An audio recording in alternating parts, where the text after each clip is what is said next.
चलो स्टार्ट करते हैं आज ब्लैक फ्राइडे।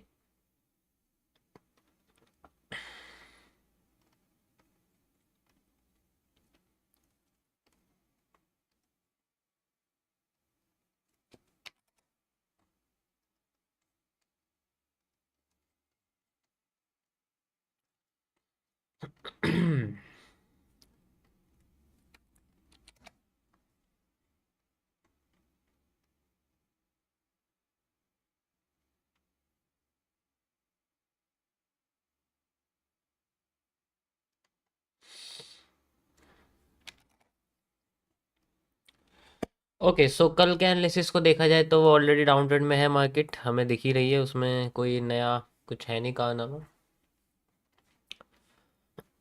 हम्म। तो मैंने इसमें आपको पहले इसमें 2 आवर के टाइम फ्रेम पे एक एनालिसिस करके बताया था कि ये एक पीनेंट है और ये पीनेंट का रिवर्सल हो रहा है। हम लोग इनसाइडर सप्लाईज को ऐड कर देंगे तो टोटल मूव निकल के आ जाएगा। ठीक है, उसमें कोई दिक्कत नहीं है। वो बहुत अच्छी तरीके से राउंड करके मार्केट हमें नीचे आती हुई दिख रही है। ठीक है, फिलहाल के लिए अब हम इससे आगे का एनालिसिस करने वाले हैं, क्योंकि मेरे हिसाब से मार्केट में जो सप्लाई है वो लगभग आ चुकी है। ठीक है, लगभग जो है आ चुकी है, इसलिए मैं इसके आगे का जो भी है वो स्टार्ट करने वाला हूँ। ओके गाइस, सो ये मैंने अभी 2 घंटे का टाइम फ्रेम लगाया हुआ है, आप देख सकते हो यहाँ पर। सो अगर इसमें हम लोग स्टार्टिंग देखें, जैसे कि जब ये ऊपर जा रही है तो मैंने आपको इसमें हैमर का रोल बताया था कि यहाँ पर जो हैमर है वो सबसे पावरफुल हमें सिचुएशन क्रिएट करके देता है मार्केट में, कि जब भी वो बनता है ऊपर उठा देता है लाइक दिस, है ना।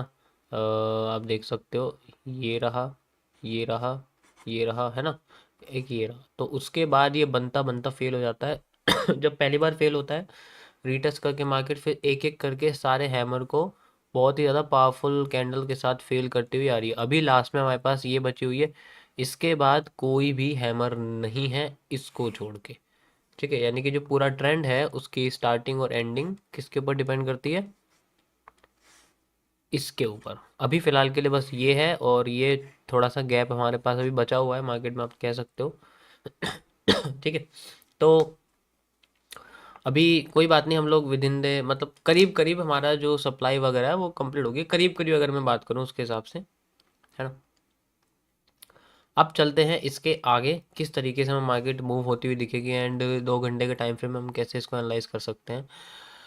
देखो, अगर यहाँ पर मैं एक कर्व लाइन लगाऊं सिंपल, तो एक इस तरीके से हमें मार्केट का एक मूवमेंट बनती हुई दिखेगी बेरिश एंगल्फिंग के साथ। जितनी भी बेरिश एंगल्फिंग है वो मार्केट में एक्टिव है, आप इजीली देख सकते हो।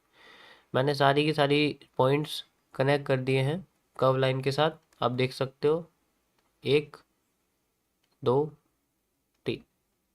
ठीक है, एंड कनेक्ट किससे करें, ये देखो, bearish engulfing, bearish engulfing, bearish engulfing. जैसे ही हैमर फेल हुआ है, हैमर के काम करने का तरीका उल्टा हो चुका है, क्योंकि हैमर के काम करने का तरीका इसलिए उल्टा हो चुका है क्योंकि वो फेल हो चुका है। फेल होते ही उसने उठाने की बजाय मार्केट को गिराना शुरू कर दिया है, और गिराते वक्त एक पैटर्न को हमें यहाँ पर निकाल के दिया है, दैट इज बेरिश एंगल्फिंग। यही है जो बार बार इसको नीचे गिरा रहा है। अभी जो आप ये ऊपर की साइड का एरिया देख रहे हो, कर्व यहाँ से कनेक्ट नहीं कर सकते क्योंकि ये एक फेक आउट एरिया है, this is a fake out area, हम इसको कनेक्ट नहीं कर सकते। इसीलिए जो पैरेलल चैनल है वो इस तरीके से बन रहा है, ये कर्व्ड पैरेलल चैनल है आपके सामने, वाइब्रेंसी जैसा। ठीक है, अब बात करते हैं इसके ब्रेकआउट के बारे में। अभी फिलहाल के लिए मार्केट हमें फेक आउट देके नीचे आई है, इसी तरीके से यहाँ पर भी अगर एक और फेक आउट दिखता है तो शायद इस बार हमें लास्ट वाले हैमर की तरफ ये जा सकती है। लास्ट वाला हैमर कौन सा है, ये देखो, एक तो ये है जो भी फेल हुआ नहीं है, अभी ये वाला फेल नहीं हुआ ना भाई। अभी बचा है ये लास्ट जो बचा है। ठीक है, उसके बाद मार्केट बिल्कुल स्ट्रेट हो गई थी, इसके बाद मार्केट स्ट्रेट थी, उठना उसने यहीं से शुरू करा है और यहाँ तक आने की पूरी कोशिश कर रही है। ठीक है, तो इसका लास्ट ये एरिया है, और अगर ये अपने आप को फेक आउट देती है, जनरली अगर हम देखें, अगर मान लो फेक आउट देती है, ठीक है, और कितना ही बड़ा फेक आउट दे तब शायद अगर यहाँ से यहाँ तक आए तो इस तरीके से हमें पैटर्न देखने को मिल सकता है, जस्ट लाइक ऐसा ही कुछ बना दे तो सेम टू सेम रेप्लिकेट यहाँ हो सकता है। ठीक है, अब वो डिपेंड करेगा, वो बताता हूँ मैं भी कैसे डिपेंड करेगा। देखो उसके होने के कई सारे चांसेस हैं, अगर मैं बात करूँ, होने के कई सारे चांसेस हैं अभी, और वो चांसेस बेसिकली डिपेंड करते हैं इस बेरिश एनगल्फिंग के फेल होने के ऊपर। ठीक है, ओके, बेरिश एनगल्फिंग के फेल होने के ऊपर। बाकी इसके अंदर कोई स्पेशल कोई तरीके की कैंडल नहीं है।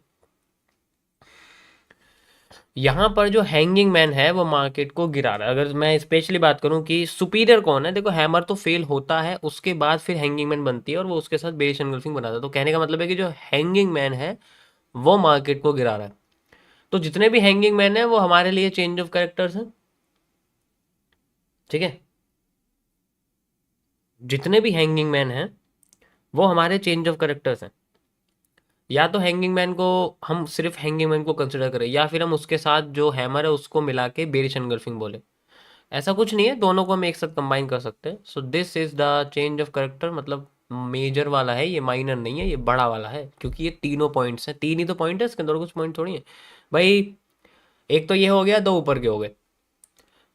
तो अगर ये इसको क्रॉस करती है देन ब्रेक ऑफ स्ट्रक्चर करती है, मतलब अगर ये इसको क्रॉस करती है देन ब्रेक ऑफ स्ट्रक्चर करती है, तब उसके ऊपर जाने की थोड़ी की पॉसिबिलिटी मुझे लगती है, देन फिर रिवर्सल तो है। ठीक है, फिर रिवर्सल मतलब रिवर्सल तो है। अगर इस तरीके से करती है, थोड़ा बहुत राउंड अप वगैरह लेके जा सकती है, वो अलग बात है, और इस हिस्से को रेस्पेक्ट में भी दोबारा दे दे। ठीक है, वो डिपेंड करेगा जितना हो सकता है। अगर इसने ब्रेक ऑफ स्ट्रक्चर यानी कि ये वाला हिस्सा कर दिया ना पार, तो ये ऐसे फ्लोटेशन, ऐसे ये कर्व मार्केट क्रिएट कर सकती है जितना मुझे लगता है। बाकी नॉर्मलिटी है। समझ आया क्या बोला मैंने? ठीक है, बाकी अगर ये दोबारा से एक बेरिश एनगल्फिंग इसी जगह बनाती है तब तो कोई कॉन्सेप्ट यूज ही नहीं है, तब तो वही दोबारा से रीटेस्टिंग होगी ना, यही पैटर्न दोबारा आ गया तो जो काम यहाँ करा है वही काम वो यहाँ से यहाँ तक कर देगा। मेजर कर देंगे तीनों चीज़ों को, है ना, तीनों चीज़ों को मेजर कर देंगे तो उसमें कोई दिक्कत वाली बात नहीं है। तो मेरा एनालिसिस ये कहता है कि जब तक ये इसको ब्रेक नहीं करेगी तब तक मेरा एनालिसिस नहीं काम करेगा। अकॉर्डिंग टू प्रीवियस डिमांड अगर मैं ये मेजर करूं, ठीक है, और मैं इसको यहाँ से लेके यहाँ तक लगा दूं, तो भाई इसके हिसाब से मार्केट में मुझे यहाँ पर एक रिवर्सल मिलना चाहिए। अगर मैं पिछला वाला लूँ, ठीक है, तो उसके हिसाब से मुझे रिवर्सल मिलना चाहिए, और रिवर्सल मिलना चाहिए करीब इतना, या फिर इसका आधा। अगर ये इसका आधा मिलता है तो हमें यहाँ पर एक डब्ल्यू देखने को मिलेगा, एंड देन फिर ऐसे, फिर ऐसे, फिर वही स्ट्रक्चर कंप्लीट होना शुरू हो जाएगा जो आपको मैंने बताया। ठीक है, तो वो डिपेंड करेगा कि रिवर्सल आता है, ठीक है, कितना आता है इम्पॉर्टेंट है, और फिर किस जगह आता है वो इम्पॉर्टेंट है। अगर वो कर्व लाइन के बाहर ही रहता है तो उसका मतलब वो रियल है, अंदर रहता है तो उसका मतलब वो फेक है। ठीक है, समझ आया? This is the today's analysis. ज़्यादा इसमें बड़ा कुछ नहीं है, जस्ट बिकॉज ऑफ इट्स मेरा क्या पॉइंट ऑफ व्यू है इसको लेके।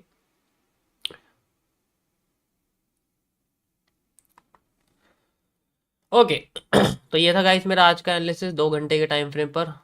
बाकी और इसमें कोई अपडेट नहीं है, क्योंकि ये ना पता ही है ओरिजिनली ये नीचे ही आ रही है, कर्व देखो इसको किस तरीके से आ रहा है, 90 डिग्री पे वैसे फ्लोट करने वाली है, तो इस वजह से इसमें ज़्यादा कुछ मुझे हलचल नहीं लगती। और वो क्यों क्या है कि एकदम से बड़ी बड़ी ग्रीन कैंडल्स आ रही है तो इन पर शक होता है, इन पे शक होता है कि ये डायरेक्ट ना ले जाए, टुकड़ों में आती है तो लंबा मूव दे सकती है। ऊपर देखो एक मॉर्निंग स्टार जैसा पैटर्न दिख रहा होगा ग्रेवस्टोन डोजी के बाद सेंट्रल एरिया में इसके, है ना।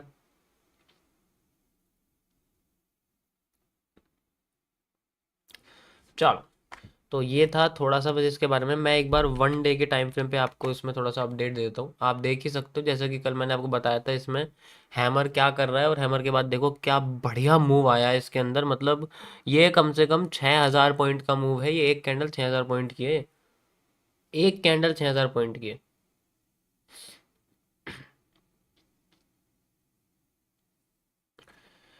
अब यहां पर एक ट्रेंड लाइन टूटी है, डाउन साइड की ट्रेंड लाइन टूटी है, और ये ट्रेंड लाइन टूटने के बाद मार्केट अगर रिटेस्टिंग देती है तो हमें एक मूवमेंट